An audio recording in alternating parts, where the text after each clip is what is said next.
Shabbat Shalom and welcome back to the Remnant of the House of Israel. I'm Hebron ben Bilal, your elder teacher, and welcome to the maiden voyage. The top 3 at 5. Of course, it's not 5 o'clock in the morning, but as I promised earlier, we would come on and do our first 3 installments of the 613 commandments today. I wanted to give you all a little something to study, think about, look at, and kind of peruse and see the direction that we will be going in on this particular platform. If you haven't already, go to the YouTube channel, the Remnant of the House of Israel. Subscribe there. Hit the bell for notifications. Also, for all of you who received the earlier video explaining that my personal page will be shut down, and I will be focusing all my time and energy on the personal page and on the Remnant YouTube page and the Backyard Chronicles, which will be changed to soon to Boomer Logic, that channel. So I'll be directing my energies there and stop getting mixed in with so much social commentary, social content, and all this foolishness that goes on social media. Also, we're making the Facebook page for the Remnant private, and if you have not already received a invite, just reach out to me on either one of those platforms, the Remnant of the House of Israel Facebook page, YouTube page, or the Backyard Chronicle YouTube page, and ask me why not, and I'll get you on there, especially if you are already a follower, somebody who was already added onto there. So just wanted to keep you guys up to date with that. And once again, if you are a member of that page, you are going to have access to certain things first, such as the storehouse, and you're going to be able to guide and direct people who are in need in the Columbus, Georgia, or Georgia area, period. If they are in need and we have it in the storehouse, which we will start to list the inventory that we have in the storehouse here probably in about another couple months, but we want to get everything kind of raised up and have it only on that platform. You will have access to it. You will have the ability to not only get it yourself, but to tell other individuals that might be in the area, Israelites, keepers of Torah that are in need, where they also can come and get those particular items that they might need. But without further ado, let's jump into the 3 commandments we have today. Now, first and foremost, let me explain, none of these commandments are in any type of order, like starting at Genesis, going all the way through. So what I did was the first 50 or 55, this was a personal study I did when I was incarcerated, where I went through in my first 50 to 55, what I did was I went in and I found all of the commandments, Mosaic commandments, that were in the New Testament, that the new church followers or the new church members, the elders, were commanding other people to follow. Just to, for my own personal reasonings, I did this. Most importantly, the main reason I did it was because I was a Christian at the time when I did that. And one of my main messages, and one of the main messages that remained pervasive and I always heard, was, as Christians, we don't keep the Old Testament. We don't do any of the laws. We don't adhere to that. And I was very curious. And as a Christian, I wanted to test the mettle of my faith. So I went in, and the arguments that we were adamant about, I went in and researched and studied for myself. And I quickly surmised that, yeah, we are supposed to keep these things because you find a wide variety of them in the New Testament being taught to the early converts in the New Testament. And that was one of my main reasons for walking away from Christianity, because of the hypocrisy, because of the fact that we could stand up there without batting an eye and say that, we don't do these things, when you start to see the 613 in this totality, at least half of them, that you'll see the importance in them, and you'll be like, wow, so why don't we do this? Or why don't we do that? And a lot of my questions fell on deaf ears. And this was one of the things that made me transition from from that way of life to this way of life. Because it enabled me to follow, and I'm just going to use, for lack of better terms, the God of the Bible correctly. Because he tells you these are the things that he would have you to do. These are the things that he wants you to do. And then you'll have a man stand in front of you and tell you something totally different. Tell you, nah, you don't have to do that. Where clearly in the scriptures he says, look, do this, do this, do this, do this, do this. Then a man will stand up there and tell you, no, you don't have to do that. Do this for him. Versus doing what he's already told you he wanted you to do. But without further ado, once again, let's jump right into it. Now, the first three, the first two will fit the narrative that I laid out for you earlier, that all communities do not believe that, like, for instance, that certain things are laws. I gave you an example of be fruitful and multiply. They said that that was a blessing. Some say that that's a blessing, whereas some say, no, that's a commandment. And these first two would fall underneath that category, where a lot of communities that I have encountered say, no, that's one commandment. That's not two separate commandments. That's one commandment. But remember, I fall under the teachings of Maimonides, and he teaches that these are two different commandments, and it makes sense to me that these would be two totally separate commandments. So the first one that we're going to look at today is do not add to Torah.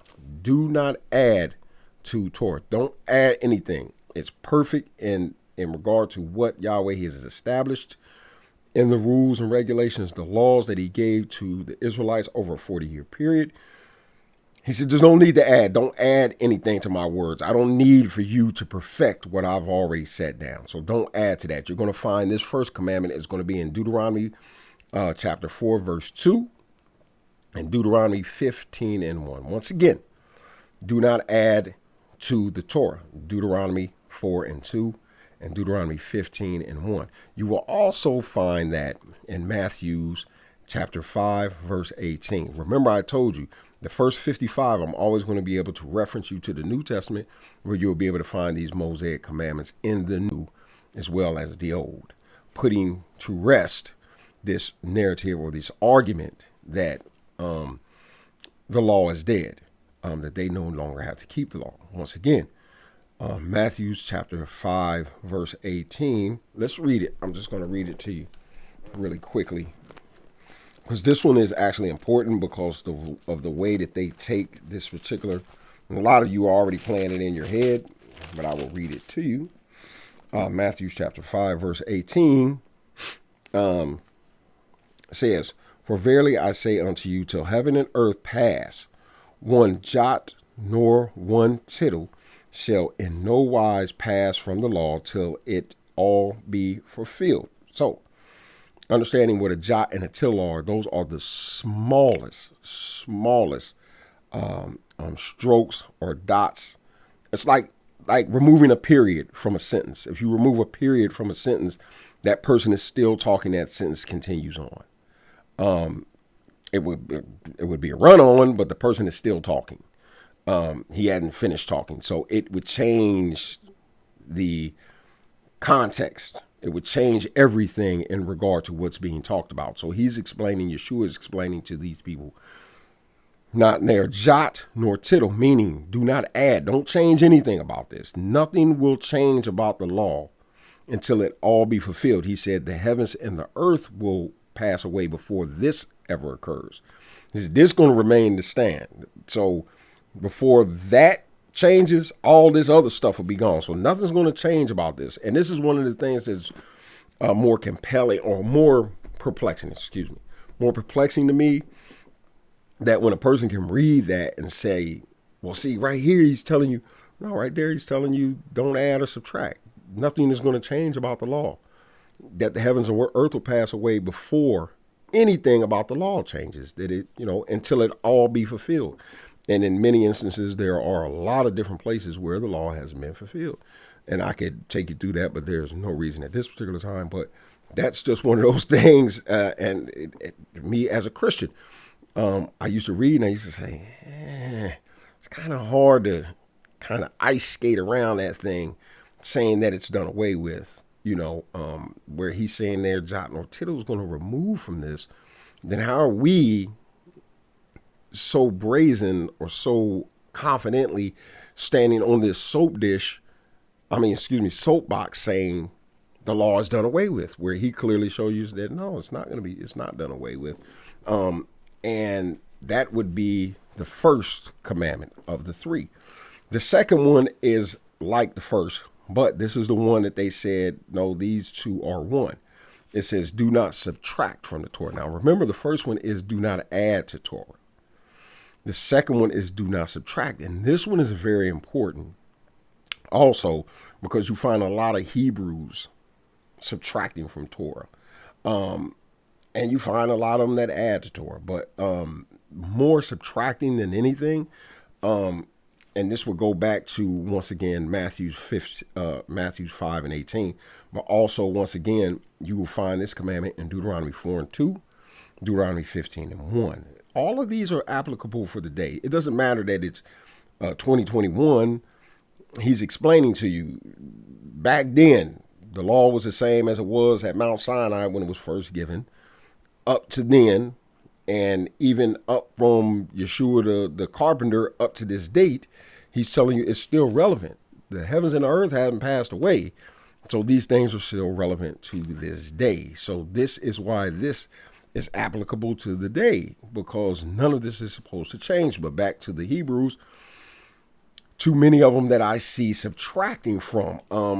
There's one particular instance I see a lot of brothers subtracting where they say the Yeshua fulfilled the sacrificial laws. That would be you subtracting from. Because if you're telling people that we no longer keep the sacrificial tenets because Yeshua fulfilled those, so we don't no longer have to do that, we need some explaining there because you're subtracting from. That's number one. Number two, Ezekiel 45 and 46 and 45 and 46, chapter 45 and 46, shows you clearly when the Messiah returns, this prince, that he himself would be making these sacrifices, the slaughtering of the lambs, the sin offer slaughterings, the slaughter on the Sabbath, the sacrifices on the Sabbath, the Passover sacrifices, the Feast of the New Moon sacrifices, all these sacrifices. But you brothers are so adamant in saying that these particular things have been removed, but we see in the future that he will be, that he himself as the high priest, once he returns, that he himself will be making these sacrifices. That's first and foremost. And secondly, if you say that we no longer have to do that, that is subtracting. That is subtracting. There's no other, you can dance around it. You can create a gray area and stand in there. But if you tell a person that at one point, anywhere at any time, that's in that 613, that any one of these 613 commandments are done away with, you're in error. That would be you subtracting from. And just like you have brothers who say that it's veganism, that Yahweh did away with the meat eating commandments, that he said, you no longer eat lamb, on Passover, that is subtracting from, you're taking away. So what you're doing is violating this commandment to say that this commandment is the new commandment. You have literally taken away from and added to simultaneously.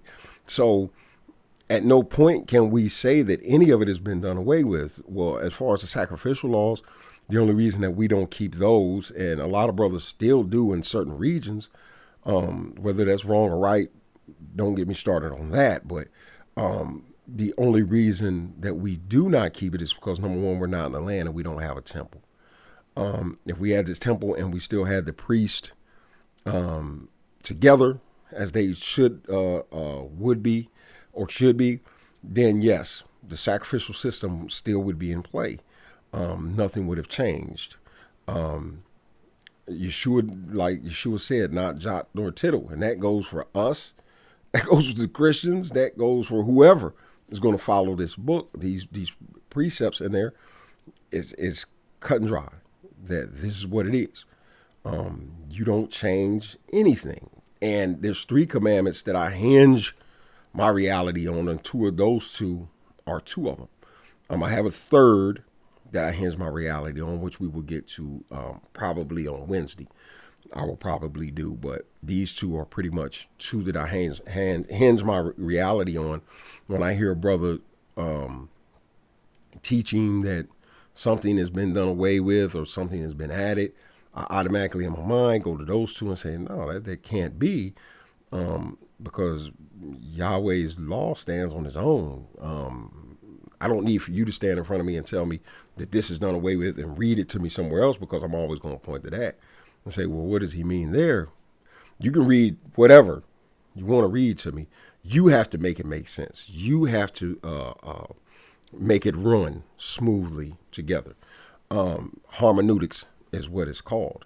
You have to make it harmonize. You have to make it fit. Not me, because when I hear it, first thing I'm going to do is say, don't subtract anything from it. There's nowhere where he said we are no longer bound to the sacrificial statutes. We, of course, don't do it now because we don't have a place to do it at, nor do we have the priesthood to do it correctly. But if those things were in play, we wouldn't throw our hands up and say, oh, no, we don't no longer do that because Yeshua HaMashiach is. No, that's invalid. So let's get to the third one because I'm droning on. The third commandment would be obey the anointed prophet of Yahweh. Now, this one is very important, and I'm going to read it to you, and it's important for a reason. And it speaks to Christianity once again.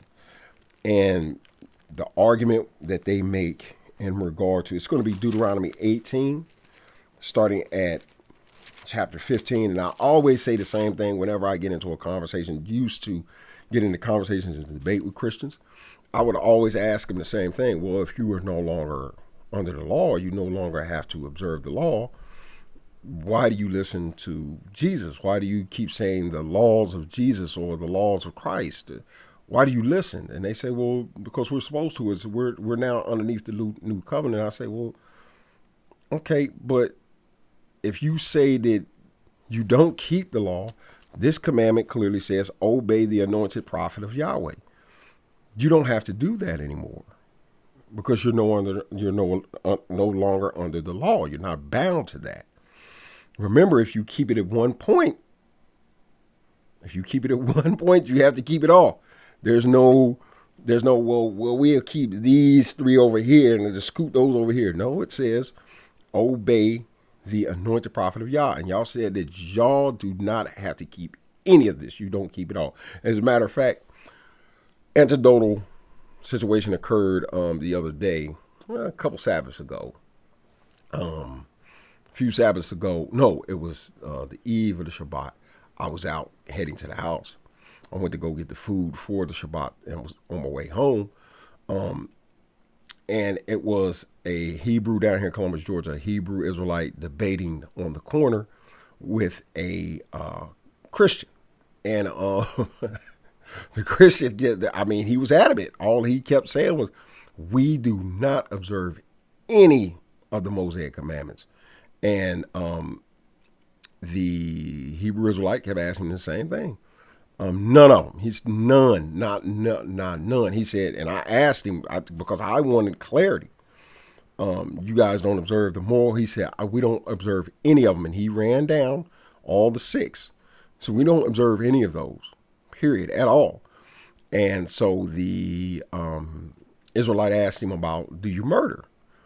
And he said, so it's okay for you to go over there and kill a guy. He said, don't be silly. And he said, well, is it okay for you to do that because you say you can't do it? He said, well, you follow the laws of Moses, which is a very simplistic argument. And then he went back to, no, we don't do that because that's wrong, but we don't obey any of the laws. And I said, he said, now, I said, so and for me, sitting with an educated ear, and I'm not a college educated person, but I'm smart enough where I can sit and listen to this person. And if I have any familiarity with the laws of Moses, and I hear him make such a proclamation, I would say, hold up, that's a contradiction. That contradicted itself, because in the laws of Moses, it says do not kill, but you say that you don't keep the laws of Moses, but you say it's wrong to do this, but you say you don't do this, and this commands you not to. It's all, and this is what I was hearing on the corner. I could hear the confusion, and this is what Christianity is. I call it Christian circle talk, because they'll talk in circles until you forget the point, and then they'll lead you down some other rabbit hole, and unless you really nail them down to the subject matter. And if you don't nail them down to the subject matter and keep them on the subject matter, they'll have you all the way across the street in a heartbeat. Honestly. So once again, I jump to this, Deuteronomy chapter 8, and we're going to deal with verse 15. Now, we're going to deal with verse 15. The Lord your God will raise up unto you a prophet from the midst of thee, of your brethren, like unto you, unto me. Unto you shall you hearken. Now let's jump over to verse 18, Deuteronomy 18, verse 18. I will raise them up a prophet from amongst their brethren, like unto you, and will put my words in his mouth, and he shall speak unto them all that I shall command him. And it shall come to pass that whosoever will not hearken unto my words, which he shall speak in my name, I will require of him. So here's the problem. That's a commandment. They're talking about the Messiah. If you don't take my word for it, you can go ask any of your bishops, elders, whoever you would like to go ask, and they'll tell you, yes, that is a particular passage where he's talking about the Messiah that will come in the future. And we are to obey him, and we're to listen to him. So once again, this is a Mosaic commandment. And if this is indeed a Mosaic commandment, and you all say that you do not adhere to the commandments at all, why do you listen to this law of Christ? I don't get it, because this is a commandment. You say you don't, and I'm not going to get caught up on continuing to repeat myself, but it's just I know we like the whole feel good thing that goes on in church, and I'm fine with that. But at the end of the day, at some point in time, you need to start listening. When you ask a question and you hear answers such as those, and you can look, just like what I just told you, and you can look and say, hold up, well, it says here in the Old Testament, and we're not supposed to do that. Why are we still doing it? Why aren't we, as the church, in a state of anarchy? Why, as a church, are we not, living like the world? What rules and guidelines do we go by? And the same rules and guidelines that governed Israel are the same ones, to a certain degree, you all utilize to govern yourselves. Do not kill, don't steal, don't commit adultery. All those come out of the Torah, and we'll get to those sooner or later. But the first installment of the top 3 of 5 is the first one: do not add to the Torah. Deuteronomy 4:2 for all of you who are paying attention and following along. And Deuteronomy 15:1, and you can find it in Matthew 5:18. Do not subtract from the Torah. Deuteronomy 4:2, Deuteronomy 15:1, Matthew 5:18. Obey the anointed prophet of Yahweh, or listen to the Messiah once he comes. Deuteronomy 18:15, Deuteronomy 18:8. 18 and 19. That's going to be verses 18 and 19.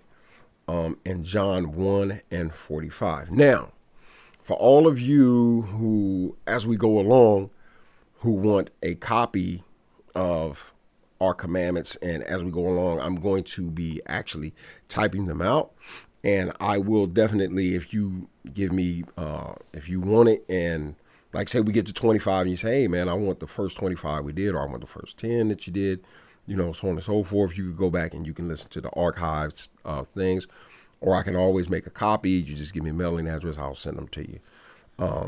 if it's a brother that's incarcerated who actually gets to hear this, and this is what you would like, I'm fine with that. I will download it, make a copy of it, and as we continue to go on, if this is something you would like in the future for me to continue to do, I will do it, print it out with my own little commentary attached to it, and I will send them in to you, because I know you brothers, as well as you sisters in there, are starved for content, and are starved for guidance and just the rudimentary basics. And this is what we do the top 3 of 5 for. So these will be our first on our maiden voyage. And once again, it is Hebron ben Bilal with the Remnant of the House of Israel. If you like the content that we are putting out, brothers and sisters, you know what to do. Subscribe. Hit the bell for notifications. And this particular platform will be launched every Saturday on the Shabbat and every Wednesday. So you will be able to have the ability to hear 3 commandments broken down, and you will be able to sit, study along with me, or at your leisure, go back and read and research for yourself. The first 50 to 55 will come out of the Old or the Torah, and I will tie them into the New and show you where those same commandments are being taught in the New Testament. Now, Shavuot for our community is the 14th or the 15th. It's the Sabbath after next. And I'm going to do a special lesson for Shavuot. I'm going to launch it that Friday. It's going to be a little lengthy. I'm going to do all the holy days out of Leviticus chapter 23. If you would like to join me, I'm going to put it out probably either Friday early or Friday late. This way you'll have it for the actual observance, where I'm going to go through, break down all of the holy days and what they represent.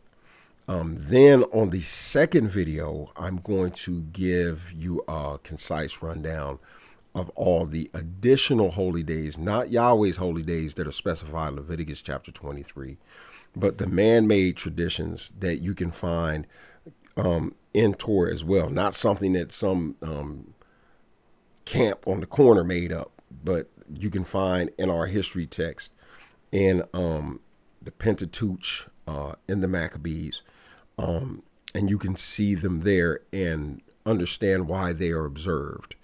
And with that being said, do understand that even if you are one who does not observe, like, for instance, the Feast of Simon, if you don't observe it, you are under no condemnation, versus Leviticus chapter 23, where you are told that you must keep these particular observances. So there's going to be a difference. So the first ones I'm going to do are all of Yahweh's feast days. He specifies that. The second grouping that I will do on that day will be the ones who are that are made by man because of things that happened through Hebrew history. And I will show you in Hebrew history what they indicate, why they were made, and what they commemorate, such as Purim, Fast of Esther, so on and so forth. So with that being said, I'm going to sign out. Hope you guys enjoy your Shabbat. Hope you enjoy your day of rest. Just hope you enjoy your weekend as a whole. It's a great day down here in Columbus, Georgia. Get outside, enjoy some of the sun. I love you all. Shabbat shalom. And if you have not already, go to the page, like and subscribe. Hit the thumb up this video, bell for notifications. You know what to do. And look for more content coming out soon. Brothers, love y'all. Peace and shalom.